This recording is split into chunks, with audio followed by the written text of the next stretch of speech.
Today we're going to talk about lead-in lines. What are they? We'll define them. What are they used for? We'll give you samples. And what do people think about them? We'll give you opinions. Let's jump in. Okay, let's go to the definition first. What are lead-in lines?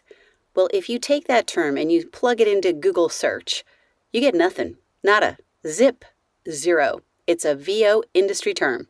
So don't fret, though. Based on just what it says, VO veterans and newbies alike often understand what it means. Here's my definition.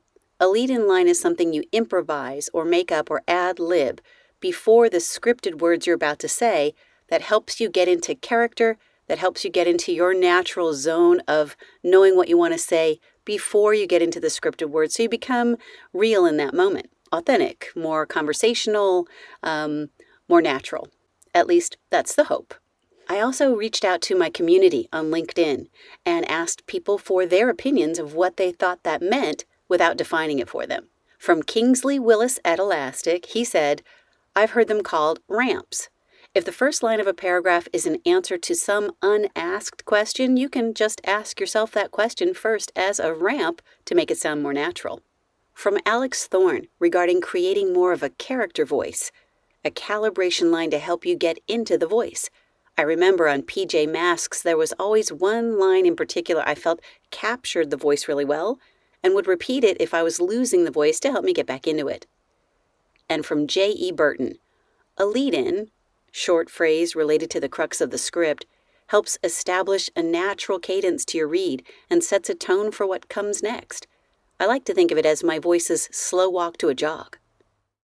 All right, so now let's look at lead-in lines and how you use them in practice. Intellectually, you understand the concept. Now let's review the opening lines of 3 different scripts: a standard commercial, a corporate narration, and a 2-person character script where we'll focus on the first character. Now these partial script references are solely to understand the concept. Seeing the whole script in context may lead you to a different direction, but this is just so we can illustrate the idea. Here's script number 1.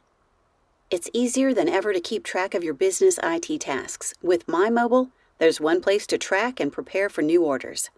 Here's a possible lead-in number 1. You know, I've been researching this.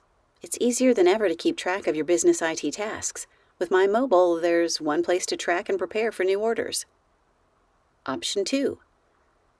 What do I know about keeping track of business IT tasks? Well, it's easier than ever to keep track of your business IT tasks. With My Mobile, there's one place to track and prepare for new orders. Script opening 2. Storm season can be a worrisome time for homeowners. Hail and damaging winds can batter your roof. Possible lead-in. It's a bad weather forecast, and you know what that means. Storm season can be a worrisome time for homeowners. Hail and damaging winds can batter your roof. Option 2. It's almost that time of year. Storm season can be a worrisome time for homeowners. Hail and damaging winds can batter your roof. Script opening 3. Doctor. Mrs. Miles, you've passed this year's annual checkup with flying colors. There's only one more thing to do. Schedule a few routine cancer screenings. Possible lead-ins for the doctor. Well, we're about done. Mrs. Miles, you've passed this year's annual checkup with flying colors. There's only one more thing to do. Schedule a few routine cancer screenings. And option 2, would you like to know what I think now? Mrs. Miles, you've passed this year's annual checkup with flying colors. There's only one more thing to do. Schedule a few routine cancer screenings. All right, so just remember, these are some examples only. They are just my quick ideas on how you can lead into any scripted lines. You just figure something out that works for you.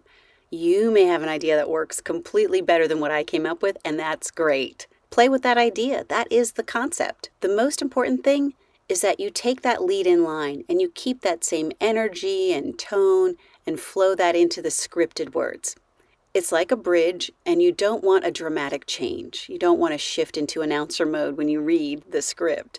It's got to go flow, flow, flow, flow. You know what I mean?